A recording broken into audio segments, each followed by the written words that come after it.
Después de años de sordera, recuperé el oído, pero lo que escuché, lo que descubrí, me obligaría a tomar la decisión más dolorosa de mi vida, fingir que seguía sorda para siempre. Mi nombre es Helena. Durante décadas, el mundo foi silêncio profundo e acolhedor para mim. Vivia na paz das minhas próprias memórias, acreditando na bondade dos que me rodeavam. Mas milagre médico me devolveu a audição, e com ela, uma verdade brutal que estraçalhou a imagem que eu tinha do meu próprio filho, aquele a quem dediquei a vida inteira. Esta não é uma história sobre milagre, mas sim sobre a amarga realidade que ele desvendou. É sobre a dor do abandono disfarçado de cuidado, sobre a traição mais íntima e sobre a força de encontrar a luz onde antes só havia escuridão. ¿Alguna vez te has preguntado qué dice la gente cuando creen que no puedes oír? Prepárate, porque esta historia te hará cuestionar la sinceridad de las personas que más quieres. Por favor, dale me gusta a este video. Deja tu comentario diciendo desde dónde y a qué hora lo estás viendo. Y no olvides suscribirte para seguir más historias que, como la mía, tocan el alma y nos hacen reflexionar sobre el verdadero significado de la familia y la lealtad. Mi mundo, antes de que el silencio se instalara, era un universo vibrante de sonidos.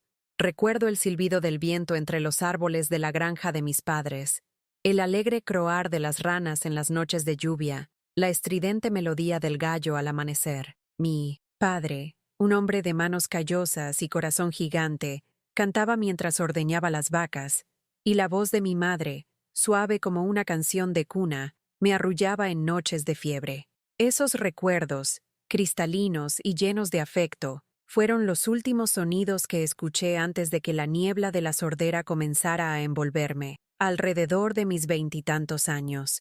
No fue repentina, fue un susurro que se convirtió en un murmullo, luego un zumbido constante, y finalmente, un silencio absoluto. Al principio, luchaba contra él, frustrada por no poder seguir las conversaciones, por sentirme aislada en medio del bullicio de la vida, pero con el tiempo, aprendí a adaptarme. Desarrollé otros sentidos, observé los labios, los ojos, las expresiones. Mis ojos se convirtieron en mis oídos, y el tacto, mi forma de sentir las vibraciones del mundo. Me casé con un hombre bueno, cariñoso, que me amó a pesar de mi silencio. Juan fue la roca, mi refugio seguro en un océano de sonidos inaudibles. Juntos, construimos un hogar modesto, pero lleno de amor y risas silenciosas. De nuestro amor nació Ricardo, mi hijo. Desde el primer instante en que lo tuve en mis brazos, supe que mi vida tenía un propósito aún mayor. Él era un niño alegre, hablador, y yo observaba fascinada sus labios moverse, imaginando el sonido de su voz, la risa que no podía oír, pero que sentía reverberar en cada fibra de mi ser cuando él me abrazaba.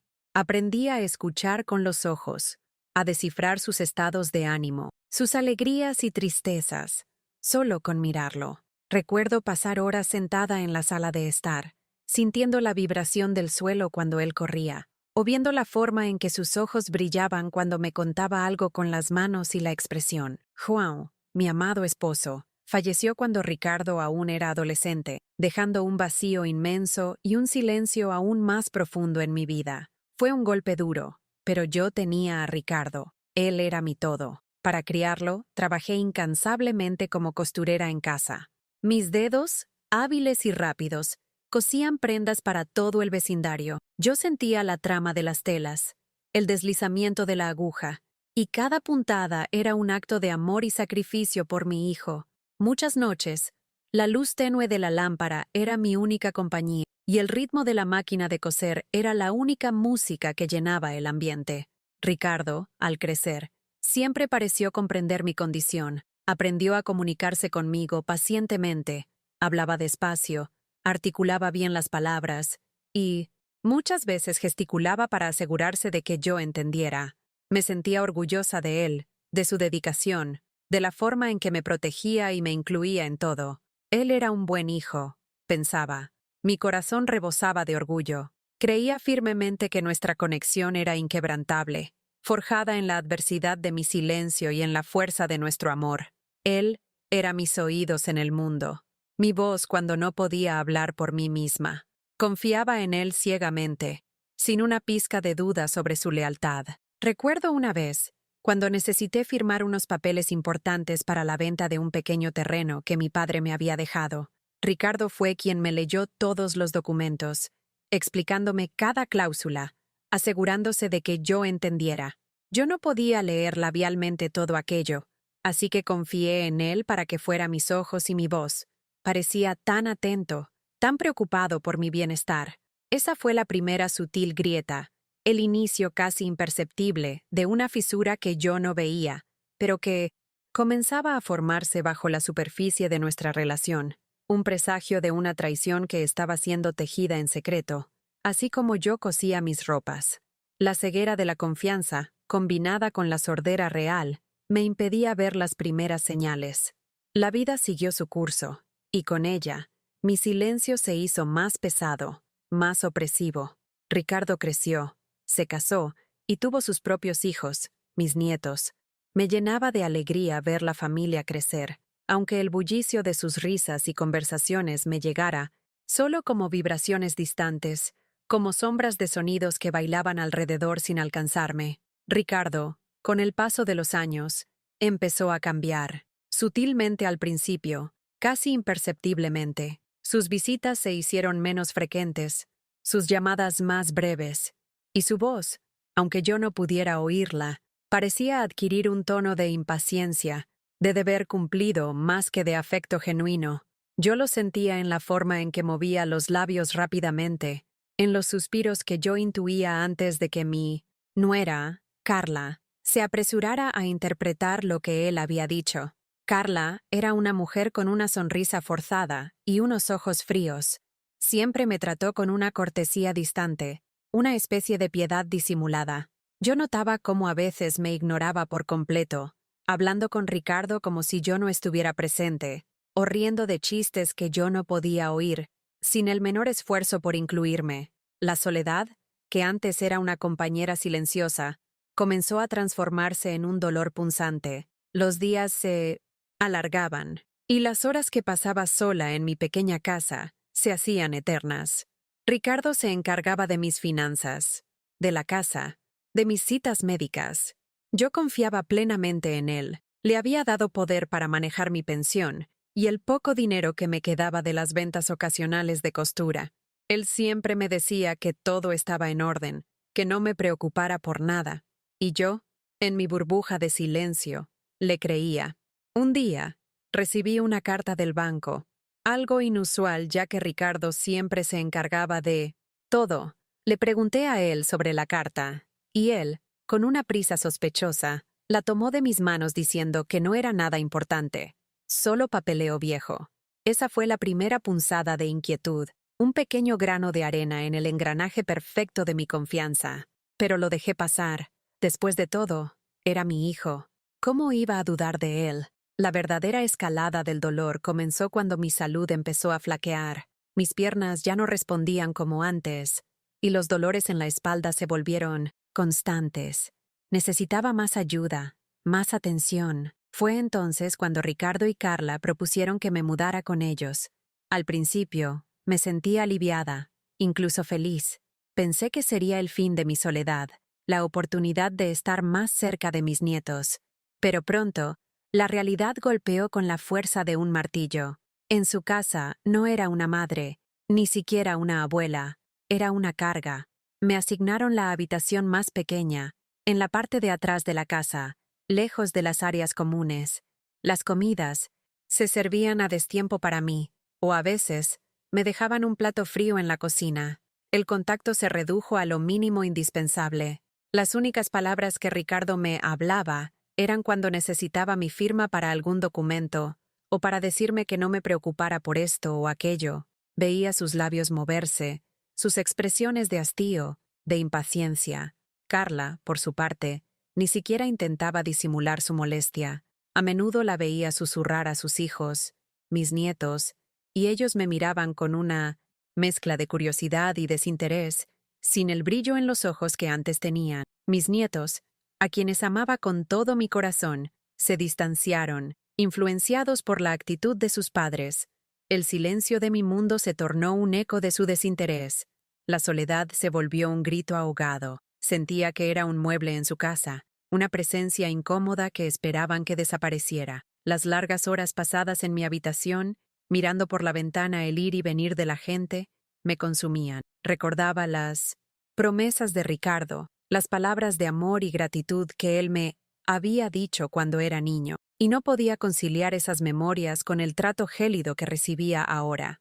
Me sentía traicionada, abandonada, no por palabras, sino por la ausencia de ellas, por la indiferencia que me rodeaba como un manto helado. Mi corazón de madre se retorcía en un dolor silencioso. La herida inicial de la desconfianza sutil se había convertido en una hemorragia interna, una llaga purulenta que drenaba mi espíritu, día tras día. A veces, sentía ganas de gritar, de exigir una explicación, pero sabía que mis gritos no serían escuchados, y mis palabras no serían comprendidas. Estaba presa en un cuerpo que no oía, y en un hogar que ya no me veía. Los días se arrastraban, cada uno más pesado que el anterior. La tristeza se había instalado en mí como una sombra permanente, y mi salud, tanto física como mental, se deterioraba. Los dolores se agudizaban, y el simple acto de levantarme de la cama se convertía en una odisea.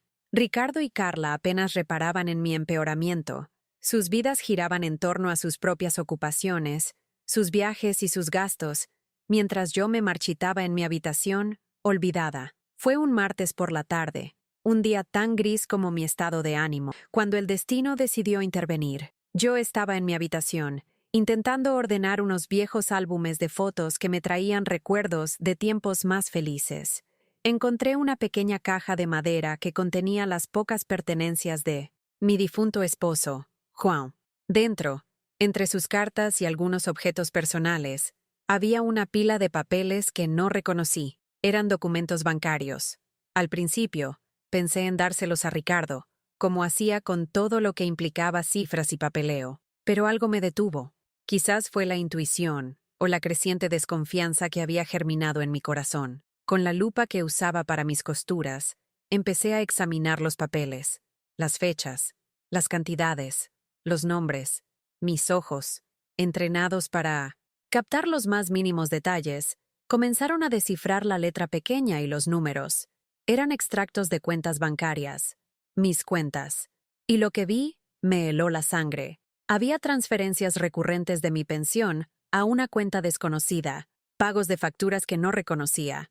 Y lo más impactante, la venta de mi pequeña casa, esa que había sido mi refugio, mi santuario, y que Ricardo me había dicho que estaba alquilada mientras yo vivía con ellos.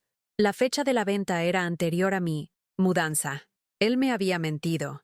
Me había despojado de mi hogar sin mi consentimiento. La furia, una emoción que creía olvidada en mi silencio, estalló dentro de mí. Mis manos temblaban. Los ojos se nublaron con lágrimas de rabia y dolor.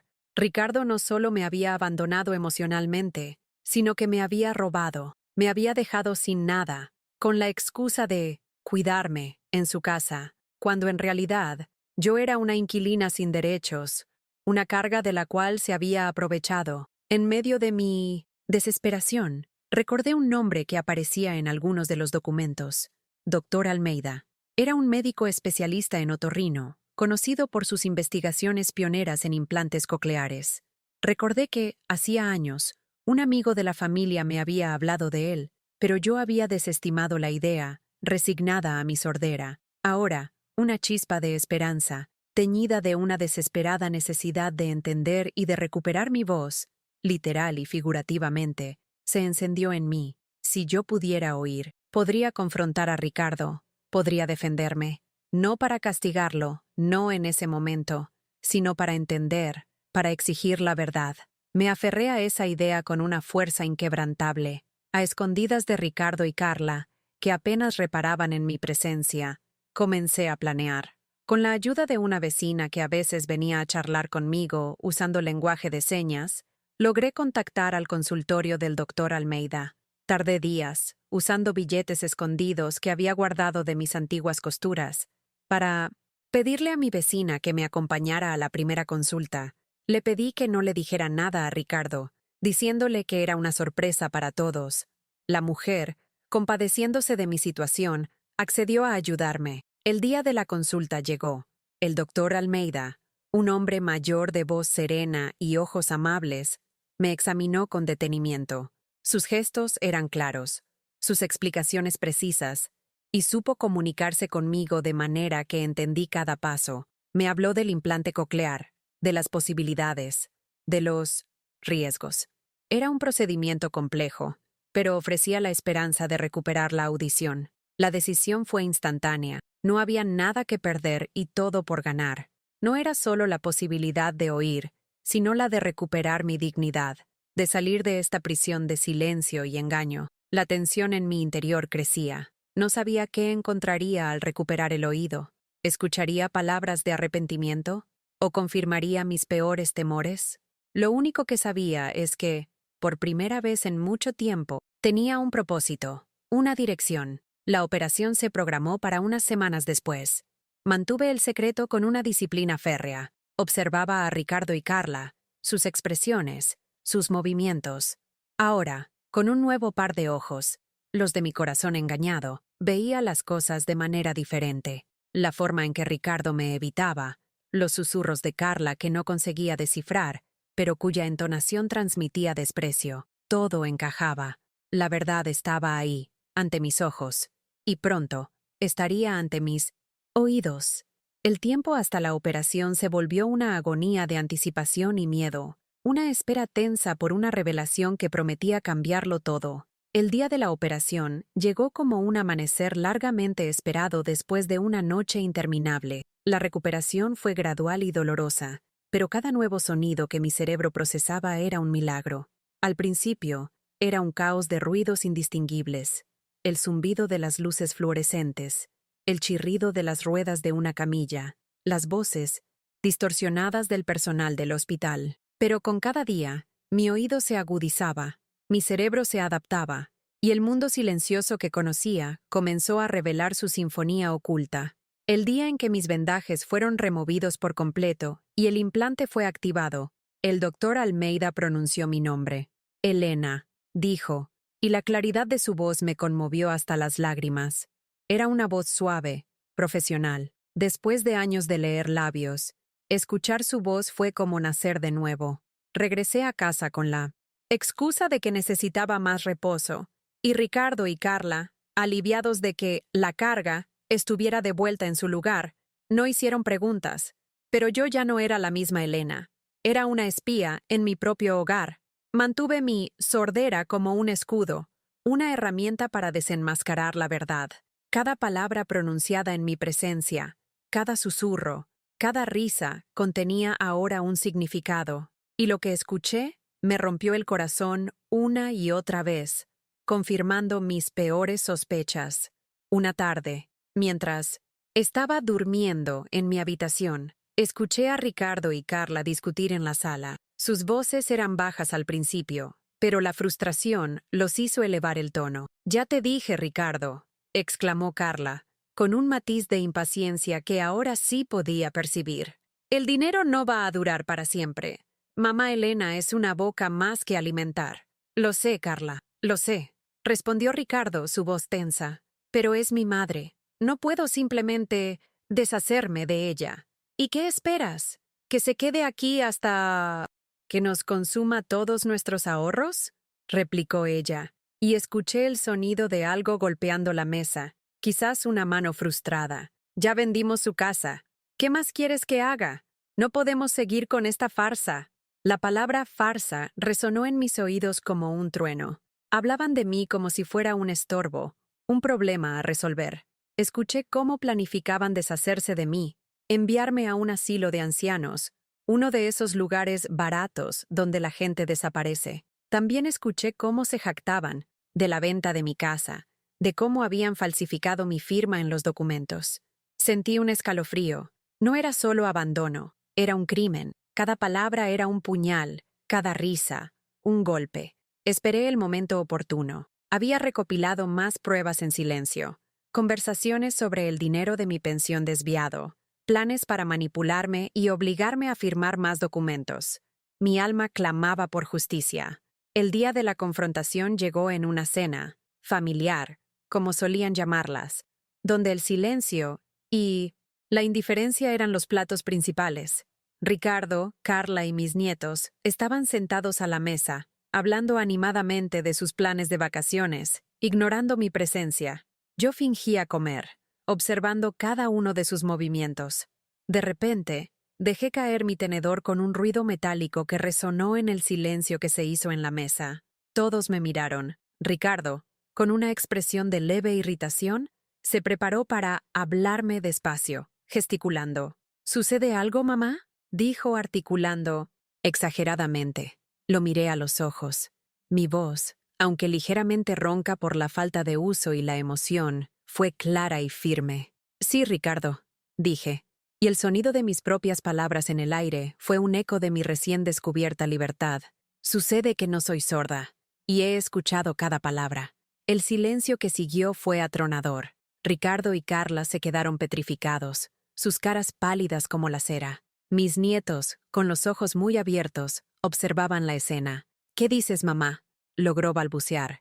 Ricardo, su voz temblaba. He dicho que no soy sorda, repetí, levantándome de la silla, mi cuerpo frágil, pero mi espíritu inquebrantable. Recuperé mi audición hace semanas, y lo primero que escuché fue a ustedes dos planeando cómo deshacerse de mí, regocijándose por el dinero de mi casa, que vendieron sin mi consentimiento, falsificando mi firma. Carla recuperó el habla, intentando una risa nerviosa. Estás delirando, Elena. ¿Cómo pudiste escuchar? Eres sorda. Sí, Carla, era sorda, pero ustedes fueron ciegos. Ciegos a la verdad, ciegos a mi dolor, ciegos a la decencia. Escuché como mi hijo, a quien amé y sacrifiqué todo, me llamaba una carga. Escuché cómo planeaban internarme en un asilo para robarme lo poco que me quedaba. Escuché su codicia, su desprecio. Ricardo intentó acercarse, con una expresión de falsa preocupación. Mamá, por favor, déjame explicarte. ¿Explicar qué, Ricardo?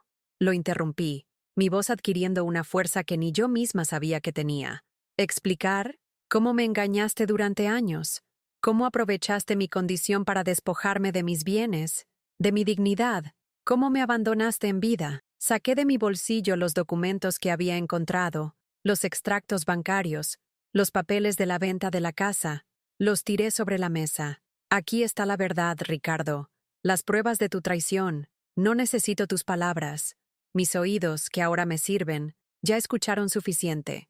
Los ojos de Ricardo se posaron en los documentos, y su rostro palideció aún más.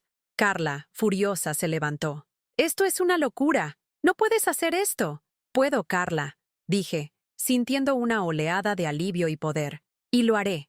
No solo por mí, sino por todos aquellos ancianos a quienes se les roba su paz y su herencia.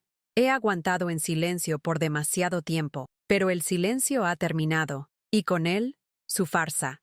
Mi confrontación no fue un grito de venganza, sino un acto de redención. No buscaba lastimarlos, sino liberar mi alma. Las miradas de mis nietos, confusas y asustadas, me dolieron. Pero sabía que esta verdad, por amarga que fuera, era necesaria. La mesa del comedor, antes un símbolo de mi aislamiento, se convirtió en el escenario de mi liberación. Y en ese instante, supe que había recuperado más que la audición. Había recuperado a mí misma. Después de la explosión de la verdad, el silencio se apoderó de la casa, pero era un silencio diferente. No mi silencio de sordera, sino el silencio ensordecedor de la vergüenza y el reconocimiento tardío. Ricardo y Carla no tenían palabras para defenderse. La montaña de pruebas era abrumadora. Mis nietos, aunque jóvenes, sintieron la tensión y la gravedad de la situación. Aquella cena, que debería haber sido rutinaria,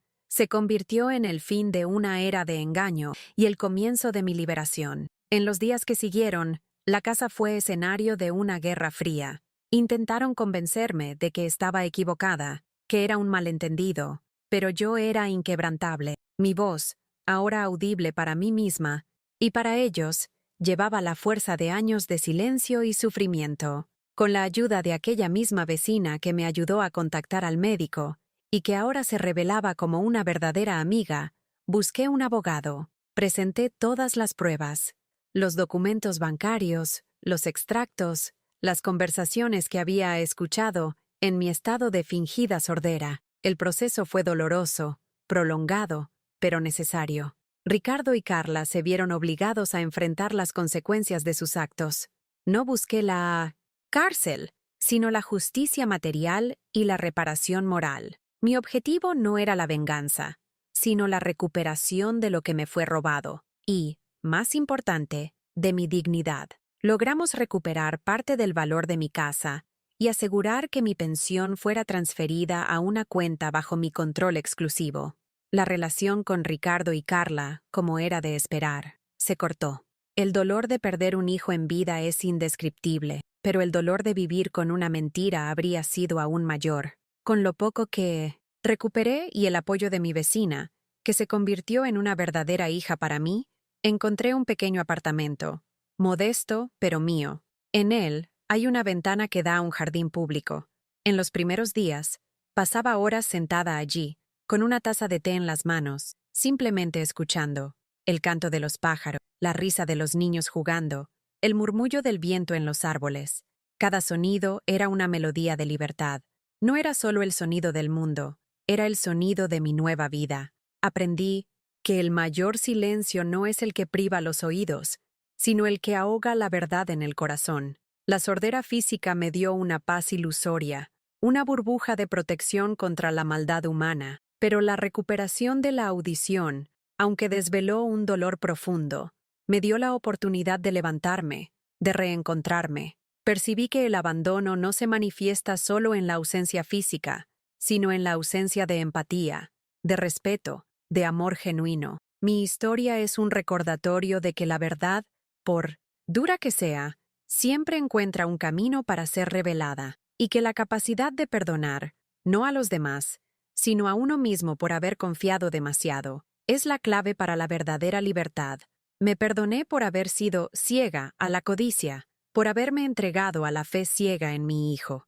Y al hacerlo, encontré una paz que trasciende cualquier sonido. Hoy, mi té de la tarde, acompañado del sonido del jardín, es un ritual sagrado. Cada sorbo, cada sonido, es una celebración de la vida, de la resiliencia y de la dignidad que recuperé. La lección más valiosa que aprendí es que, incluso cuando el mundo parece silenciar tu voz, siempre puedes encontrar tu propia melodía, si tienes el coraje de escuchar lo que tu corazón realmente necesita decir. El verdadero milagro no fue recuperar la audición, sino la voz para defenderme, y finalmente, la capacidad de escucharme a mí misma, sin ruidos externos.